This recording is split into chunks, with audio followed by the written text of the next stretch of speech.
লাটিম খেলা আর ঘুড়ি ওড়ানো, আম কুড়ানো আর পাতা পোড়ানো, ছোট্টবেলা সেই বন্ধুরা কই, কেন আমি আর সেই আমি নই।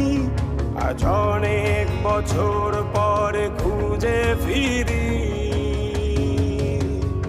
কোথায় আহারে আহারে আহারে শৈশব, কোথায় হারিয়ে গেল যে আহারে কৈশব, কোথায় আহারে আহারে আহারে শৈশব, কোথায় হারিয়ে গেল যে আহারে কৈশব।